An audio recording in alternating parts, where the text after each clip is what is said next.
நம்மளுடைய வீடு எப்போவுமே சுத்தமாக டெய்லி ரொட்டீனை பிரேக் ஆகாமல் கரெக்டாக பண்ணணும். சோம்பேறித்தனம் இல்லாமல் நம்மளுடைய அன்றாட வேலைகளை நம்ம கரெக்டாக பண்ணணும் அப்படின்னா ஒரே நாளில் எல்லாத்தையும் முடிச்சுட்டு ஒரே நாளில் எல்லாமே க்ளீன் பண்ணி முடிச்சிட்டா மட்டும் பத்தாது. தினமும் நம்ம செய்யக்கூடிய சின்ன சின்ன வேலைகளை தள்ளி போடாமல் செய்கிறது தான் முக்கியமான ரீசன். அந்த அன்றைக்கி நான் என்னெல்லாம் பண்ணியிருக்கேன், சோம்பேறித்தனம் விட்டுட்டு நம்ம வீட்டில் எப்படியெல்லாம் ஒர்க் பண்ணலாம் அப்படின்னு இந்த வீடியோவில் நான் நிறைய டிப்ஸ் சொல்லியிருக்கேன். தொடர்ந்து பாருங்கள். Welcome to my channel. நான் உங்கள் பிரியா. என் சேனலை சப்ஸ்கிரைப் பண்ணி தொடர்ந்து ஆதரவு கொடுத்துட்ருக்க உங்கள் எல்லாருக்குமே ரொம்ப நன்றி. இனிமேல் சப்ஸ்கிரைப் பண்ண போகிறவங்களுக்கும் ரொம்ப ரொம்ப நன்றி.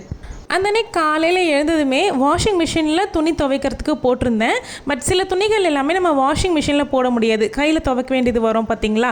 அந்த மாதிரி துணி, அதாவது நான் புதுசாக வாங்கியிருந்தேன். ஒரு 4 நைட்டி புதுசாக வாங்கியிருந்தேன். நைட்டிஸ் எல்லாமே போயிடுச்சு. அதனால் ஒரு 4 நைட்டி வாங்கியிருந்தேன். அந்த நைட்டியை ஃபஸ்ட்டு கலர் போகும் அப்படிங்கிறதுனால மிஷினில் போடாமல் கையிலே ஃபஸ்ட்டு அலசி போடுவேன். ஒரு 2-3 யூஸ்க்கு அப்புறமா கையிலே அலசுவேன்.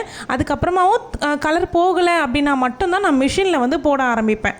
எப்போவுமே நம்ம செய்கிற மிஸ்டேக் என்ன தெரியுமா, நல்லா வெயில் காயிற அன்றைக்கி எல்லாமே துணிகள்லாம் போடாமல் நாளைக்கு பார்த்துக்கலாம் அப்படின்னு நினச்சி விட்டுட்டு அடுத்த நாள் நல்ல மழையோ இல்லை வெயிலே வராத அன்றைக்கோ உட்காந்து துணியே காயலை அப்படின்னு சொல்லிட்டு வீட்டில் எல்லாருக்கிட்டையும் கம்ப்ளைண்ட் பண்ணிகிட்ருப்போம்.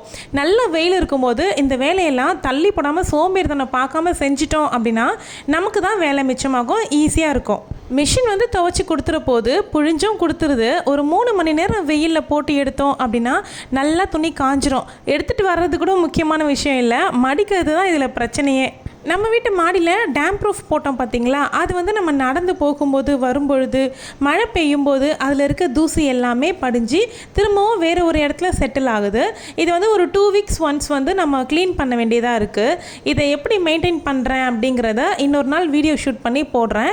இதுக்கு நடுவில் ஒரு டைம் நாங்கள் ஃபுல்லாகவே வாஷ் பண்ணி விட்டோம். நெக்ஸ்ட் டைம் வாஷ் பண்ணும்போது இதனுடைய மெயின்டெனன்ஸ் எப்படி பண்ண வேண்டியது இருக்கோம் நம்ம அப்படிங்கிறத பற்றி வீடியோ போடுறேன். டைம் மேனேஜ்மெண்ட்டுக்கு சோம்பேறித்தனம் அப்படிங்கிறது நம்மளை ரொம்ப அப்படியே முடக்கி போட்டு உட்கார வச்சிரும். நம்ம கொஞ்சம் அதுக்கு இடம் கொடுத்துட்டோம் அப்படின்னா அவ்வளோதான், எந்திரிக்கவே மாட்டோம், அடுத்த வேலையை பார்க்கவே மாட்டோம். அதுலேயும் கையில் ஃபோன் இருந்துச்சு அப்படின்னா சொல்லிக்கவே வேண்டாம். வீடியோஸ் ஸ்க்ரால் பண்ணிக்கிட்டே உட்காந்துருப்போம், நம்ம வேலையே நடக்காது. ஒரு வேலை நம்ம கண்ணில் படம், இந்த வேலை இருக்குது அப்படின்னு, ஆனால் அந்த வேலையை நம்ம செய்யறதுக்கு என்ன பண்ணுவோன்னா, சரி ஓகே இதுதானே சிம்பிள் வேலை, 5 நிமிஷத்து வேலை தான், இதை அப்புறம் பண்ணிக்கலாம் அப்படின்னு சொல்லிட்டு தள்ளி போட்டுருவோம். இந்த மாதிரி நம்ம தள்ளி போடாமல் ஒரு வேலை நம்ம கண்ணில் படுது அப்படின்னா அதை உடனே ஒரு 5 நிமிஷம் தான் ஆகும் அப்படிங்கிறத மைண்டில் வச்சு உடனே செஞ்சிட்டோம் அப்படின்னா, இந்த மாதிரி ஒரு 10 வேலையை தள்ளி போட்டிங்க அப்படின்னா 5 நிமிஷம் சேர்த்திங்கன்னா 1 மணி நேரம் வேலையை நம்ம ஒரே நேரத்தில் உட்காந்து பார்க்க வேண்டியது இருக்கும். அப்போ தான் இன்னும் ரொம்பவே டயர்டாயிடுவோம். எப்போவுமே ஒன்று தெரிஞ்சுக்குவோம், ஆரம்பிக்கிற வரைக்கும் தான் அது கஷ்டமாக தெரியும். ஆரம்பிச்சிட்டோம் அப்படின்னா அதை முடிக்காமல் நம்மளே ஃபஸ்ட்டு வரமாட்டோம். ஆரம்பிச்சிட்டோம்ப்பா முடிச்சிடலாம் அப்படின்ற மைண்ட் செட் நமக்கு வந்துடும். அதனால் எந்த வேலையாக இருந்தாலும் ஃபஸ்ட்டு ஆரம்பித்து வச்சுருங்க. அதுக்கப்புறம் ஆட்டோமேட்டிக்காக உங்களுக்கே மோட்டிவேஷன் நீங்கள் அதை முடிச்சிருவீங்க. நான் அப்படி தான் மொட்டை மாடிக்கு நான் துணி காய வைக்கிறதுக்கு நல்லா வெயில் இருக்குது அப்படிங்கிறத பார்த்த உடனே போயிட்டு மிளகா தனியெல்லாம் வாங்கி வச்சுருந்தேன். அதெல்லாம் எடுத்துகிட்டு காய வச்சிடலாம். நம்ம காய வச்சிட்டோம் அப்படின்னா நம்ம வறுத்து போட வேண்டியது எல்லாமே நம்ம வீட்டுக்குள்ளேயே தான் பண்ண போகிறோம், அது பிரச்சனை கிடையாது. வெயில் இருக்கும்போதே காய வைக்கணும் அப்படிங்கிறதுனால போயிட்டு கையோடவே ஷாலு கூட ஹெல்ப்புக்கு ஒரு அப்ரெண்டிஸ் கூட்டிகிட்டு வந்துட்டேன். அதுக்கப்புறமா காய வைக்கிறதெல்லாம் ரெடி பண்ணி காய வச்சிட்ருக்கேன். ஒரு 4-5 நாளாக சரியாக வெயில் இல்லை அப்படிங்கிறதுனால இதை அப்படியே வச்சுருந்தேன். இன்றைக்கி அதுக்கான நேரம் வந்துருச்சு. இப்போ ஒரே இடத்துல 2-3 வேலை இருக்குது அப்படின்னும்பொழுது அதை ஒரே டைமாக முடிச்சுட்டு வந்துடுறது தான் பெஸ்ட்டு. இப்போ மொட்டை மாடிக்கு வந்தேன்னா வெயிலில் வந்துட்டேன், இப்போ வந்துட்டோம், அடுத்து உடனே காய வச்சிடலாம் அப்படின்ட்டு கையோடவே எடுத்துகிட்டு வந்தாச்சு. இதை கொஞ்சம் ஒரு 1/4 மணி நேரம் நான் கேப் விட்டுருந்தேன் அப்படின்னா கூட திரும்பவும் இந்த வெயிலில் வரணுமா அப்படிங்கிறது என்னுடைய மைண்டு யோசிக்க ஆரம்பிச்சிட்ருக்கோம். சடனாக நான் பண்ணதுனால தான் இதை கம்ப்ளீட்டாக என்னால் பண்ண முடிஞ்சிச்சு. அதனால் ஒரு இடத்துல 2-3 வேலை இருக்குது அப்படின்னும்போது அதை அட் அ டைமில் முடிக்கிற மாதிரி பார்த்துக்கோங்க. நம்மளுடைய சேனலில் மிளகா தனியாக அரைக்கிறது எப்படி அப்படின்னு தனி வீடியோவாகவே கொடுத்துருக்கேன். டீட்டெயில்டாக மெஷர்மெண்ட்டோடு கொடுத்துருக்கேன். அந்த வீடியோடைய லிங்க் இந்த வீடியோ எண்டு ஸ்க்ரீனில் கொடுக்குறேன், வேணுன்றவங்க செக் பண்ணி பார்த்துக்கோங்க. யோசித்தேன், சரி ஓகே கையோட கேழ்வரகு மாவும் அரைக்க வேண்டியிருக்கு, அதையும் செக் பண்ணி காய வச்சிட்டோம் அப்படின்னா ஒரே வேலையாக முடிஞ்சிடும் அப்படின்னு யோசித்து டப்புன்னு இறங்கி கேழ்வரகு எடுத்துட்டேன். ஃபஸ்ட்டு இது எப்படி அரைக்கணும் அப்படிங்கிற மெத்தட்லாம் எனக்கு தெரியவே தெரியாது. புடைச்சிட்டு அரைக்கணுமா, இல்லைனா இதை கழுவி காய வச்சுட்டு அதுக்கப்புறமா க்ளீன் பண்ணி அரைக்கணுமா அப்படிங்கிறதுலாம் எனக்கு தெரியல. ஸோ வந்து அக்காவை வந்து மெசேஜ் பண்ணி கேட்டிருந்தேன் எப்படி அப்படின்னு சொல்லிட்டு. அவங்க வந்து எனக்கு சொல்லியிருந்தாங்க, டஸ்ட்டு நிறைய இருக்குது அப்படின்னா வாஷ் பண்ணிவிட்டு அப்புறம் காய வச்சுட்டு திரும்பவும் அரைச்சிக்கோ அப்படின்னு சொன்னாங்க. நல்ல சுத்தமாக தான் இருக்குது அப்படிங்கிற பட்சத்தில் க்ளீன் பண்ணிவிட்டு காய வச்சு அரைச்சிக்கலாம் அப்படின்னு எனக்கு சொல்லியிருந்தாங்க. கேழ்வரகு வந்து நல்லா இருந்துச்சு, நல்லா முத்தாக நல்லா இருந்துச்சு.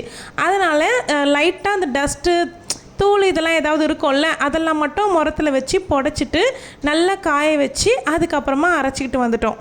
மிளகா தனியாக மட்டும் அந்த அன்றைக்கி அரைக்கலை, இன்னொரு நாள் காய வச்சுட்டு அதுக்கப்புறமா அரைச்சிக்குவேன். சாம்பிளுக்கு ஒரு 1/2 கிலோ கேழ்வரகு தான் வாங்கியிருந்தேன், கஞ்சி வைக்கலாம் அப்படிங்கிறதுக்காக.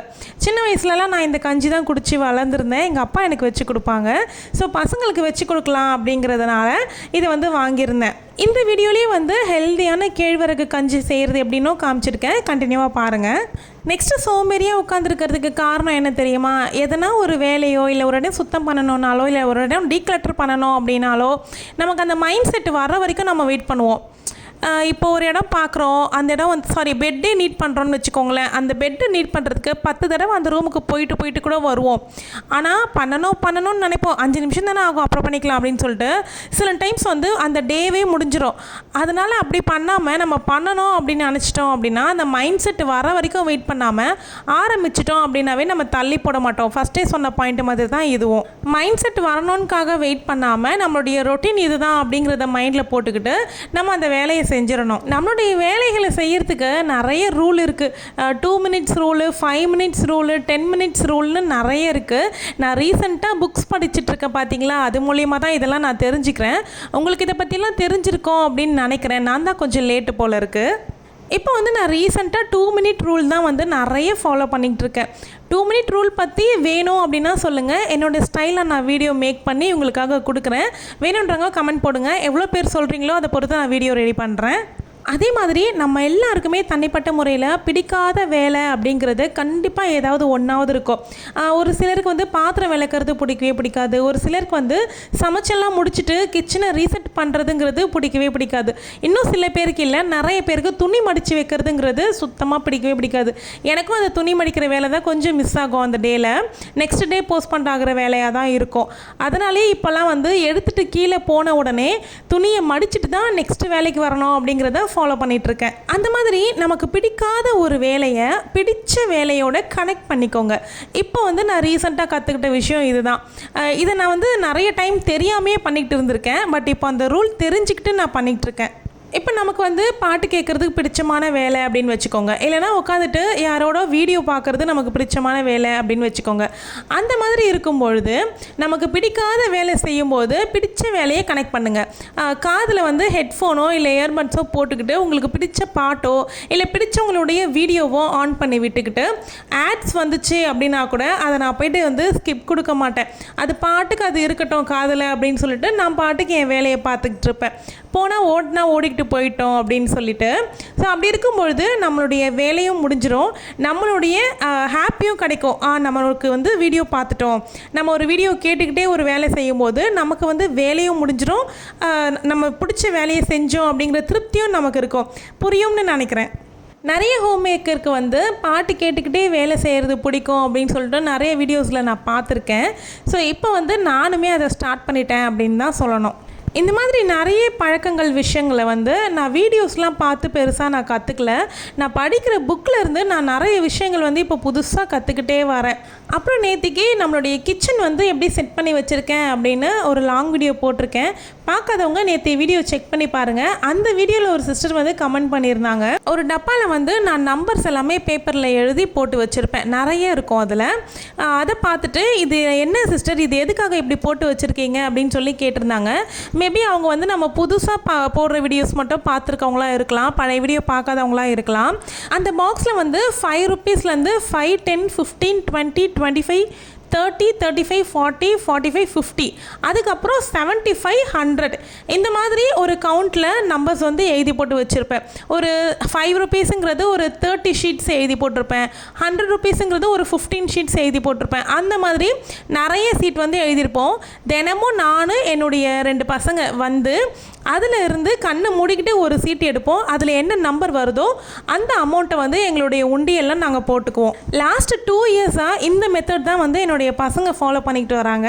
நான் வந்து இப்போ ஒரு 2 மந்த்ஸாக தான் சேவிங்ஸ் பண்ண ஸ்டார்ட் பண்ணியிருக்கேன். அதுவும் ஒரு முக்கியமான விஷயத்துக்காக தான், ஒரு பொருள் வாங்கணும் அப்படிங்கிறதுக்காக. உண்டியலும் ஓப்பன் பண்ணியாச்சு, கூடிய சீக்கிரமே அதனுடைய வீடியோவும் போடுறேன். இந்த மாதிரி சேவ் பண்ணும்பொழுது நமக்கே ஒரு எக்ஸைட்மெண்ட்டாக இருக்கும். இன்றைக்கி எவ்வளோ நமக்கு அமௌண்ட் வரும், இன்றைக்கி எவ்வளோ நமக்கு அமௌண்ட் வரும் அப்படிங்கிறது. ஸோ என்னுடைய பசங்களுக்கு இது ரொம்ப பிடிச்சமான மெத்தடு, அதனால் அவங்க அப்படி சேவ் பண்ணுறாங்க. அதே மாதிரி என்னுடைய பசங்க வந்து இந்த காசு வாங்கிட்டு போயிட்டு வெளியில் வாங்கி சாப்பிட்றது அப்படிங்கிறது பண்ணவே மாட்டாங்க. அவங்களுக்கு சேவிங்ஸ் ஹேபிட்டுங்கிறது இப்போத்துலேருந்தே வரணும் அப்படிங்கிறதுக்காக தான் இதை வந்து நாங்கள் பண்ணிகிட்ருக்கோம். அவங்க இயர்லி ஒன்ஸ் தான் அவங்களுடைய உண்டியலில் எவ்வளோ காசு சேர்ந்துருக்கு அப்படிங்கிறத பார்த்துட்டு அதை வந்து அவங்களுடைய பிபிஎஃப் அக்கௌண்ட்டில் போட்டுருவாங்க.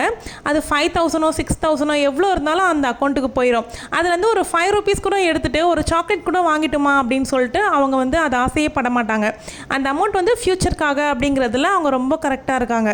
உங்களுடைய பசங்களுக்கு சேவிங்ஸ் ஹேபிட்டை வளர்க்கணும் அப்படின்னு நினைக்கிறீங்கன்னா இந்த மெத்தடை நீங்கள் ஃபாலோ பண்ணி பாருங்கள். கண்டிப்பாக அவங்க இன்ட்ரெஸ்டிங்காக அதை வந்து சேவ் பண்ணுவாங்க. இப்போ நான் வந்து அரைச்சிக்கிட்டு வந்த கேழ்வரகு மாவில் தான் கஞ்சி ரெடி பண்ணிக்கிட்டு இருக்கேன். இனிப்பு கஞ்சி தான் செய்ய போகிறேன்.